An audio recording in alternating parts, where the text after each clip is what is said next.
행복으로 나타나는 영성 여섯 번째입니까? 오늘이 일곱 번째입니까? 잘 기억이 안 납니다. 어떻게 점심은 맛있게 드셨어요?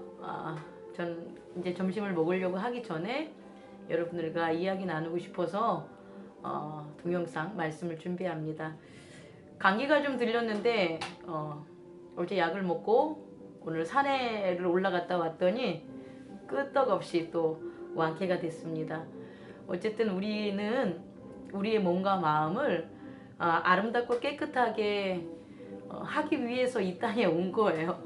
뭐 우리의 마음을 밖으로 지은 어떤 건물이나 세상이나 자기의 지위나 여러 가지로 이렇게 이미지로 나타낼 수도 있지만 가장 중요한 것은 우리 자신 스스로의 건강과 또 우리의 마음을 보다 거룩하고 보다 아름답고 깨끗하게 노력하는 것, 그것들이 결국은 외연적인 우리들의 삶이라는 그런 인생을 통해서 드러나겠죠. 제가 지난주에 천국 포도원 비유에 대해서 우리 성도들하고 주일 예배 말씀을 나눴는데, 예수님께서 천국을 특히 포도원 주인으로서 비유하는 그런 말씀을 좀 하셨고, 또 주인에 대한 비유, 예를 들어서 그 불의한 청지기를 이렇게 그 불의한 청지기에 대해 나오는 것도 주인에 대한 그런 모습으로 나와요. 그런데 예수님께서 말씀하시는 포도원이라든지 그런 어떤 나라의 주인들은 우리가 생각하는 이런 세상적인 주인의 특징과는 많이 틀려요. 그래서 예수님께서 전하시고자 하는 그 주인은 우리가 경험하는 그런 세상에 그 돈 많은 사람들이라든지 혹은 권력을 가진 자들로 이해하면 안 된다는 거죠. 예수님은 전적으로 하나님 나라를 전했습니다. 그러니까 그 주인은 하나님 나라의 하나님이에요. 그러니까 하나님의 특징을 천국 이꼴 공간적인 의미로 할 수도 있지만 천국 이꼴 하나님의 속성, 하나님의 특징, 우리가 이렇게 이해하면 될 것 같아요. 그래서 천국에 대한 비유는 결국 천국에 대한 주인은 하나님, 그리고 하나님과 함께하는 일체성 그리스도, 이런 모습을 나타낸다라고 봤을 때, 포도원 주인이 아침에 일찍 나가서 품꾼을 부르고, 또 낮에 나가서 또 품꾼을 부르고, 저녁에 품꾼을 부르고, 그러니까 이런 품꾼을 부른다는 게 일을 시켜가지고 천국을 멋지게 건설해야지 이런 세상에 그런 임금들이 하는 의미가 아니고, 천국을 비유한 포도원의 주인은 그 천국이라는 것을 품꾼들에게 이제 보여준다는 거죠. 그리고 그 천국을 경험한 품꾼들은 그들이 천국이 어때, 포도원의 모습이 어때, 이런 것들은 설명할 수가 없죠. 왜냐하면 설명이 가능하지 않아요. 이유는 천국은 육체나 지각적인 것으로 표현하는 순간 그건 천국이 될 수가 없어요. 왜냐하면 천국은 전적으로 영의 세계이기 때문이고, 그것을 지각으로 표현하는 건 육의 세계로 표현하는 거죠.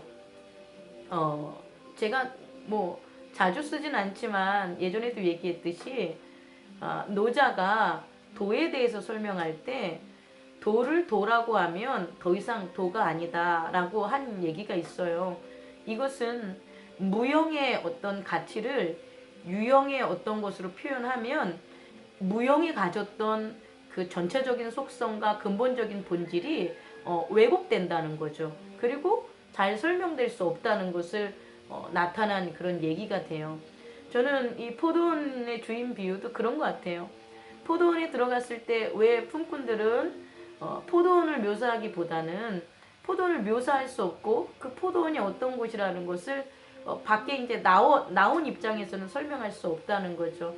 그래서 우리는 하나님 나라를 경험하고 하나님 나라를 그 안에 사는 것들을 우리 내적인 우리 자신, 우리 스스로의 마음의 평화와 용서와 안식으로 이게 나타나는 거지, 이걸 어떤 상대방에게 나는 하나님 나라에 들어갔어, 하나님 나라 안에 있는 평안을 느껴 라고 표현하는 순간 그것은 하나님 나라의 평화가 아니고 그 느낀 그 전달자의 평화가 되므로 그걸 듣는 사람은 그 평화를 똑같이 느끼는 게 아니라 그 평화에 대한 이미지를 본다는 거죠.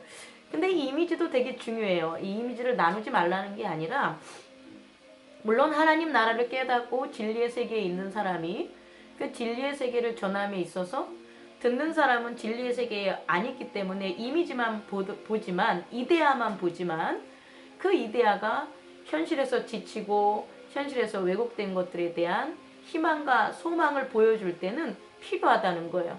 그런데 이것을 강요적으로 내가 본 천국은 이런 거야 라고 한다면 그것은 그 사람에게 소망과 희망을 주기보다는 오히려 강제성과 오히려 잘못된 획일화된 하나님 나라를 전할 수 있는 아주 위험한 거라는 거죠. 그래서 예수님도 이 땅에 육체의 모습으로 이렇게 오셨을 때 야, 천국은 이런 거야 라고 비유적인 표현을 하셨지 이것을 광화적으로 표현하거나 어떤 뭐라고 얘기할까요? 교리적으로 표현을 하거나 그래서 예수님을 따르는 제자들에게 아카데미컬하게 그 정보를 전달하지 않았다는 거예요. 대신 예수님은 그들의 지각이 느낄 수 있게끔 그들의 삶의 현장에서 살아가셨다는 거죠. 그러니까 삶을 통해서 저 사람은 절대 경험할 수 없는 것을 나누어 가는 그런 모습을 보여준 게 예수님의 모습이 아니었을까. 그리고 천국의 그런 모습, 천국의 포도원의 모습은 결국 사랑과 용서로 드러난다는 거죠. 포도원 주인이 1달란트를 약속한 품꾼에게 아침 일찍 온 품꾼에게는 결국 그 약속한 1달란트의 언약을 지켰고 그리고 그 후에 온 그런 품꾼들에게는 whatever is right 무엇이든 적당한 것을 준다고 한 것에 대한 약속을 지켰다는 거죠. 그게 1달란트 동일한 거지만 그러니까 하나님 나라는 결국은 모든 사람에게 다 준다는 거죠. 나타내고 드러난다는 거죠. 그런데 그렇게 포도원 주인이 1달란트를 이른 아침에 온 사람이나 혹은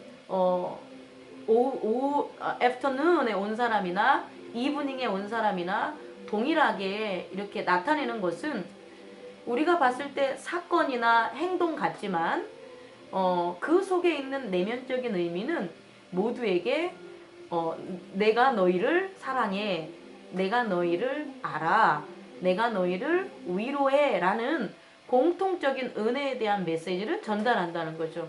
그런데 early morning 아침 일찍 온 그 사람은 자기의 그런 노력과 의과 그런 것들에 대한 에고적인 생각과 감정 그와 같이 세우는 집들이 그 하나님에 대한 그 포도원 주인이 그렇게 너를 위로해 너희들에게 이런 세상이 있어 라는 것을 잊게 만드는 거죠. 그게 가장 큰 문제겠죠.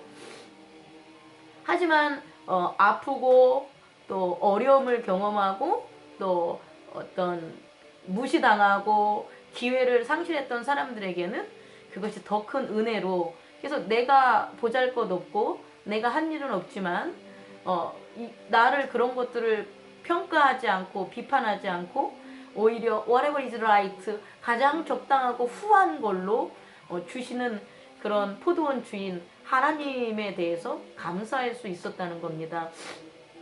이게 첫 번째 여러분에게 드리고 싶은 거고요. 두 번째는 그 첫 번째 불평하는 자가 이제 불평을 하잖아요. 근데 내가 일한 것에 대해서 그 가치보다 당신이 약속을 어겼어요. 뭐 이런 것 때문에 불평한 게 아니라 왜 저들과 나를 동일시하냐. 나는 early morning 아침에 일찍 일어나가지고 일을 하고 또 열심히 그 인정받는 품꾼인데 저들은 애프터눈에 오고 이브닝에 왔는데도 나와 동일하게 대하는 당신은 공평하지 않습니다 라고 불평을 한다는 거죠. 우리가 이 땅을 살아가면서 두 번째 비판하고 시기하고 하나님의 은혜를 우리가 오롯이 못 느끼고 또 나타나지 못하는 가장 큰 이유는 바로 이 정이라는 것, 하나님 주인과 세운 사랑과 용서에 대한 예수 그리스도가 가르쳐준 정의가 아니라 세상에서 배운 못된 도둑질 같은 못된 정의, 못된 버릇.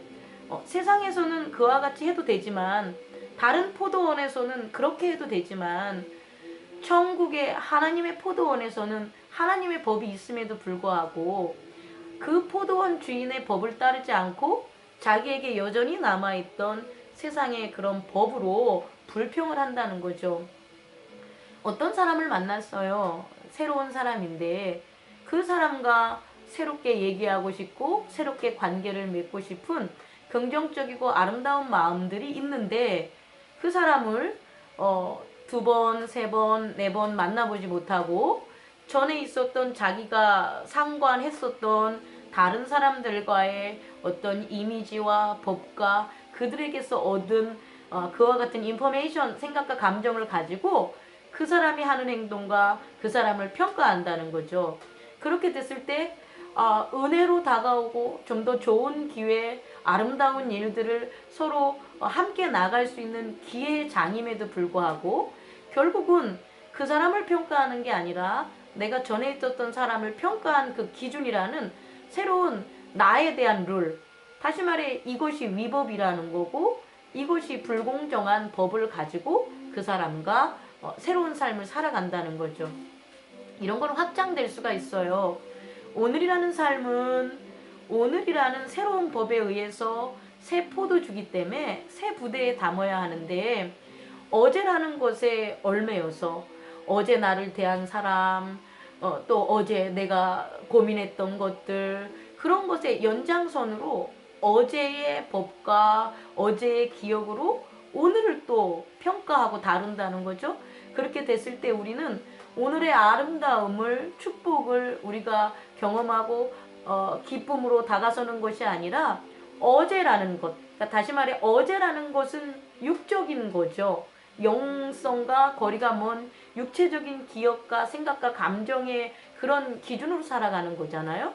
오늘이라는 것은 오늘에 맞게끔 하나님 앞에 성령에게 내 에고를 내려놓고 성령의 법을 따르겠습니다 고백하면서 내가 어제 발견하지 못했던 것들, 내가 어제 얽혀 있어서 바라보지 못했던 주인의 놀라운 은혜와 아름다운 진리에 대한 내 마음의 믿음, 그 믿음의 고백이 오늘의 기도가 돼야 되지 않을까 하는 말씀을 여러분에게 전하고 싶어요. 가장 어리석은 사람은 아무것도 아닌 것 가지고 그것이 가장 귀하다고 생각하는 게 어리석지요. 이게 왜 어리석으냐면 가장 귀한 것을 못 보기 때문에 어리석은 것을 가치 있다고 여기는 겁니다. 하나님의 말씀에도 나오고요. 많은 철학자들과 지식인들도 얘기하는 것이 정말 죄, 우리의 허물과 잘못이 어디에서 나타났냐고 하면 우리의 인성도 아니고요. 하나님의 나라는 더욱도 아니에요. 그러한 부정적인 것, 우리의 삶을 막 얼룩지게 만드는 것들은 결국 우리의 무지라는 거죠. 귀한 것을 알지 못하고 높은 것을 알지 못하는 것, 그것에 대한 무지가 결국은 우리로 하여금 귀하고 진리의 그 자리에서 박탈되게 만드는, 소외되게 만드는 그와 같은 아쉬움, 그와 같은 평안하지 못함, 그런 어떤 불평등함을 자기 스스로 토하게 만들어서 오늘이라는 하루가 행복하지 못하는 겁니다 라고 얘기를 하나요? 저는 그렇게 얘기하고 싶어요. 여러분, 어제 여러분을 속상하게 한 일들이 있다면 예수님께 고백하십시오. 주님, 아직 제가 몰라서 진리에 다가서지 못해서 그와 같은 것이 전부인지 알고 내 마음을 주고 판단한 결과 지금 마음이 무겁습니다. 이 무거운 짐을 예수 그리스도에게 내려놓고자 합니다 라고 고백하십시오. 그럴 때 성령이 오늘 하루 추위를 물러가게 한 저 아름다운 햇살처럼 여러분의 마음을 따뜻하게 감싸주기를 저는 믿고 있고 그런 일들이 일어날 것입니다. 감사합니다.